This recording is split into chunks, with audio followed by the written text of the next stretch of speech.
Assalamualaikum warahmatullahi wabarakatuh. Sebelumnya perkenalkan, nama saya Era Aryani dengan NIM 2386206105. Saya berasal dari Prodi S1 PGSD kelas 6A. Tujuan saya membuat video ini yaitu untuk memenuhi tugas pada mata kuliah metodologi penelitian yang diampu oleh dosen oleh Ibu Dr. Zulfa MPD. Baiklah, di sini saya akan menjelaskan tentang pertama yaitu tentang penelitian kuantitatif eksperimen.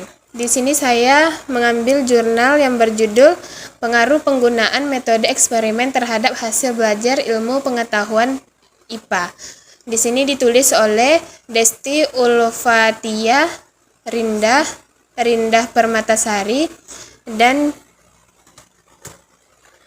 Yumi Sarasanti.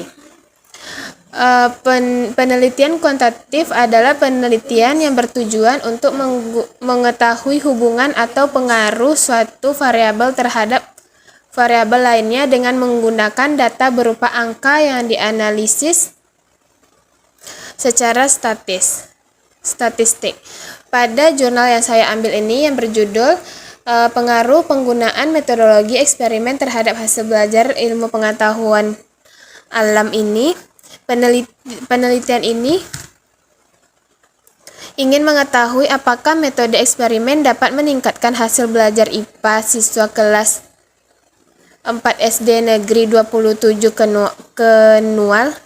Penelitian ini menggunakan desain pre-eksperimental one group pretest protest design, yaitu siswa diberikan tes sebelum pembelajaran, kemudian diberikan perlakuan berupa metode eksperimen, lalu diberikan tes kembali secara pembelajaran. Hasil penelitian menunjukkan bahwa nilai rata-rata siswa sebelum diberikan perlakuan adalah 32,54. Sedangkan setelah menggunakan metode eksperimen meningkat menjadi 83,36. Hasil analisis statistik juga menunjukkan nilai signifikan 0,000 0,05 sehingga dapat disimpulkan bahwa metode eksperimen memberikan pengaruh positif terhadap hasil belajar IPA siswa. Dari penelitian ini dapat dipahami juga bahwa penelitian kuantitatif lebih menekankan pada pengukuran data menggunakan angka dan bertujuan membuktikan suatu hipotesis melalui analisis statistik. Baiklah, yang kedua saya akan menjelaskan tentang penelitian PTK. Di sini saya ambil laporan hasil penelitian tindakan kelas (PTK) dengan judulnya Upaya Meningkatkan Hasil Belajar Matematika Peserta Didik Melalui Penggunaan Model Problem Based Learning dan Media Pembelajaran di Kelas 2 Min 2 Padang Sidimpuan tahun pembelajaran 2020/2023. Di sini disusun oleh Waci Notalia.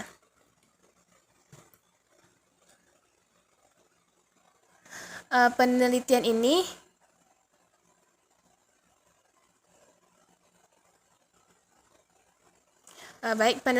dilaksanakan melalui beberapa tahapan, yaitu prasiklus 1 dan siklus 2. Pada tahap prasiklus hanya 39,29% siswa yang mencapai KKM dengan rata-rata nilai 61,78. Setelah dilakukan tindakan pada siklus 1, ketuntasan belajar meningkat menjadi 67,86% dengan rata-rata nilai 71,07. Kemudian pada siklus 2 meningkat lagi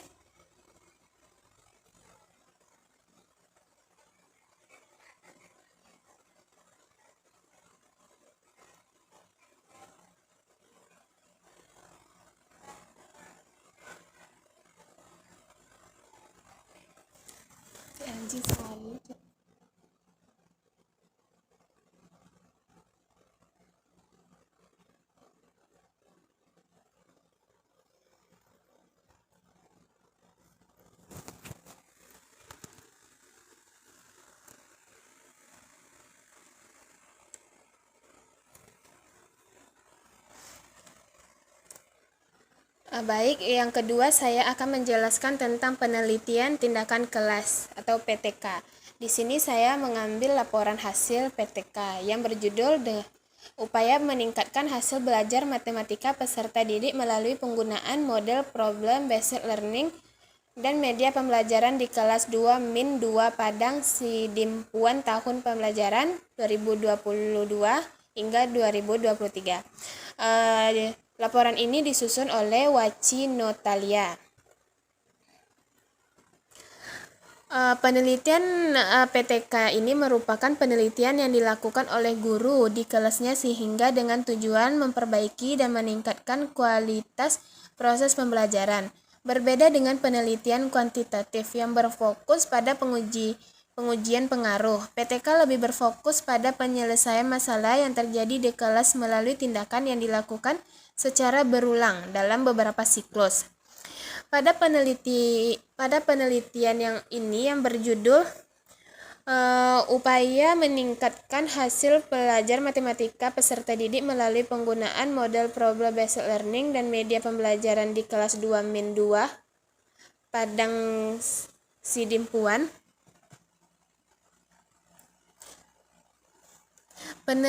Peneliti menemukan bahwa hasil belajar matematika siswa masih rendah karena siswa kurang aktif, kurang fokus, dan pembelajaran masih dominasi metode ceramah. Oleh karena itu, guru menerapkan model problem based learning atau PBL dan menggunakan media pembelajaran agar siswa lebih aktif dalam belajar. Kemudian penelitian ini juga dilaksanakan melalui beberapa tahapan, yaitu ada tahapan prasiklus, siklus 1 dan siklus 2. Pada tahapan prasiklus hanya 39,29% siswa yang mencapai KKM dengan rata-rata nilai 61,78. Setelah dilakukan tindakan pada siklus 1, ketuntasan belajar meningkat menjadi 67,86%. dengan rata-rata nilai 71,07. Kemudian pada siklus 2 meningkat lagi menjadi 85,71% dengan rata-rata nilai 80,71. Hasil tersebut menunjukkan bahwa penggunaan model PBL dan media pembelajaran mampu meningkatkan hasil belajar matematika siswa. Berdasarkan penelitian ini, dapat disimpulkan bahwa PTK bertujuan memperbaiki praktik pembelajaran yang sedang berlangsung dan meningkatkan kualitas pembelajaran secara langsung di kelas. Baiklah, selanjutnya saya akan menjelaskan penelitian pengembangan.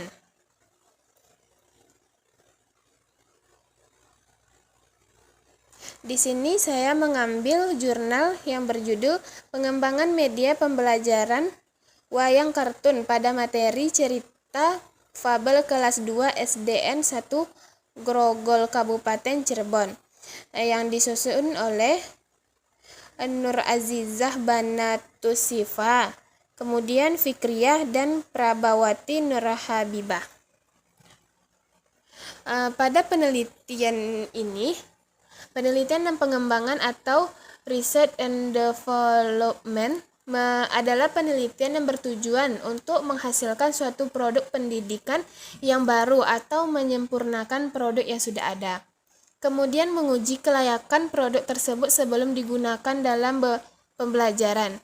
Berbeda dengan penelitian kuantitatif yang menguji pengaruh dan PTK yang memperbaiki pembelajaran. Penelitian R&D berfokus pada proses menciptakan dan mengembangkan produk pendidikan. Pada penelitian yang saya ambil yang berjudul Pengembangan Media Pembelajaran Wayang Kartun pada materi cerita fabel kelas 2 SDN 1 Grogol Kabupaten Cirebon ini, peneliti mengembangkan media pembelajaran berupa wayang kartun yang digunakan untuk membantu siswa memahami materi cerita fabel. Media ini dibuat dari kartun yang diberi gambar tokoh-tokoh fabel dan dilengkapi dengan latar cerita sehingga lebih menarik lagi. Jadi, kesimpulan dari ketiga penelitian yang di atas tadi memiliki tujuan yang berbeda meskipun sama-sama dilakukan dalam bidang pendidikan. Penelitian kuantitatif digunakan untuk membuktikan pengaruh suatu perlakuan terhadap hasil belajar dengan menggunakan data statistik. Sedangkan penelitian tindakan kelas atau PTK digunakan untuk memperbaiki masalah pembelajaran yang terjadi di kelas melalui tindakan yang dilakukan secara bertahap dan berulang. Sementara penelitian pengembangan digunakan untuk mengembangkan dan menghasilkan produk pembelajaran yang baru serta menguji kelayakan sebelum digunakan dalam proses belajar mengajar. Baiklah. Pada video kali ini cuma itu yang bisa saya jelaskan tentang penelitian dari ketiga penelitian tadi. Lebih dan kurang saya mohon maaf. Wassalamualaikum warahmatullahi wabarakatuh.